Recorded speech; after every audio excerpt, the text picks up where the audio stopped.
ओम शांति। शिवरात्रि से पहले कौन सा दान महादान गिना जाता है? क्योंकि हम शिवरात्रि पर शिव भगवान के ऊपर दूध चढ़ाते हैं।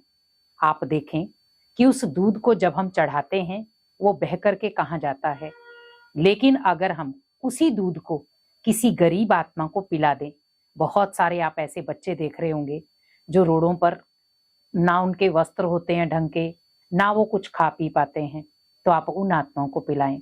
अगर आपको दान करना ही है कुछ इस तरीके का, अगर आपको भगवान शिव को प्रसन्न करना है, तो आप ये चीजों पे थोड़ा सा ध्यान रखें।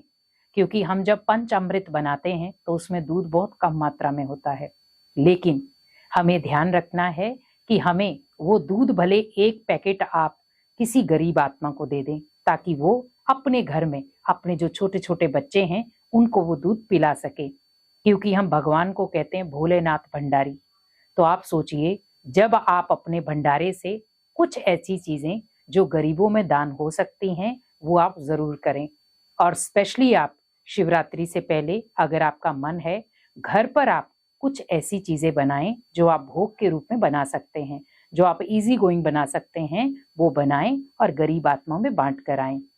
उन गरीब आत्माओं में जिनका सहारा सिर्फ भगवान है, तो आप उन आत्माओं को आराम से वहां जाकर के खिला करके आए। क्योंकि अन्न का दान सर्वोत्तम दान कहा जाता है। और आप सोचिए कि हम भगवान शिव के ऊपर दूध चढ़ाते हैं, तो दूध का दान भी सर्वोत्तम माना जाता है। तो मैं तो यही कहूंगी कि आप दूध भले चढ़ाएं, जो कच्ची लस्सी के रूप में आप चढ़ाते हैं, पर अगर आप प्रॉपर दूध चढ़ाते हैं तो आप ये ध्यान रखें कि वो दूध सिर्फ नाली में जाकर के कई बार वो गलत यूज हो जाता है।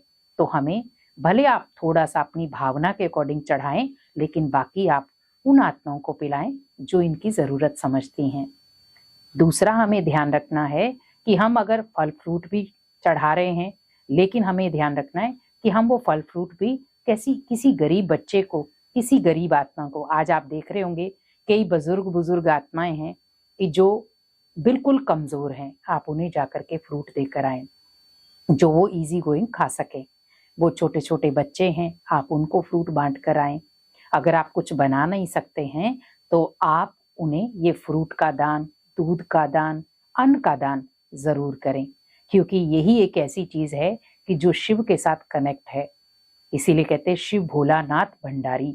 तो भंडारा, जब हमारे भंडारे से कोई भी चीज बाहर निकलेगी दान के रूप में, तो हमारा भंडारा भी भरपूर होगा।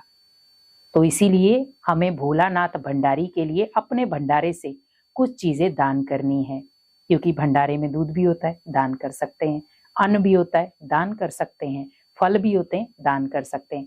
आज अगर मान लो सपोज मेरे खुद के बच्चे को भी अगर फल की जरूरत है, तो हम कितनी वैरायटी का फल लेकर आते हैं।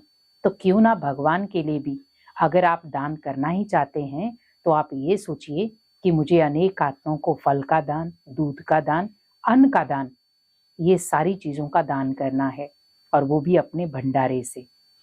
और जब हम किसी भी ऐसी आत्मा को, आज आप देख रहे हैं बहुत छोटे छोटे बच्चे हैं, माएँ उनको ले लेके रोडों पे घूम रही हैं, तो आप बड़े प्यार से उनको दूध का एक पैकेट दे के आ जाएं, ताकि वो माँ अपने बच्चे को दूध पिला सके। बहुत सारे ऐसे हम केस देखते हैं। कई बार बच्चों को दूध नहीं मिलता तो बच्चे शरीर भी छोड़ देते हैं। कई बार भोजन नहीं मिलता है। अगर आपको लग रहा है थोड़ी ठंड में उनके वस्त्र नहीं है, तो आप उन्हें वस्त्र भी दे सकते हैं। बस इतना थोड़ा सा ध्यान रखें, धन अवॉइड करें। क्योंकि धन कई बार मिस यूज हो जाता है, लेकिन बाकी चीजें आपको जो भी देनी है आप सतर्कता से दें, ताकि उनके काम आ सके। तो शिव भोलेनाथ के भंडारे से आप ये सोचे, मेरा जो भंडारा है वो शिव भोलेनाथ का है, और उस भंडारे से ही मुझे अनेक आत्माओं का पेट पालना है, या अनेक आत्माओं की प्यास बुझानी है, भूख मिटानी है। तो आप देख सकते हैं, जब आप किसी की प्यास या भूख मिटाएंगे तो भगवान आपको इजी गोइंग वरदान भी देंगे और शक्तियां भी देंगे, और आपके भंडारे को भरपूर भी रखेंगे।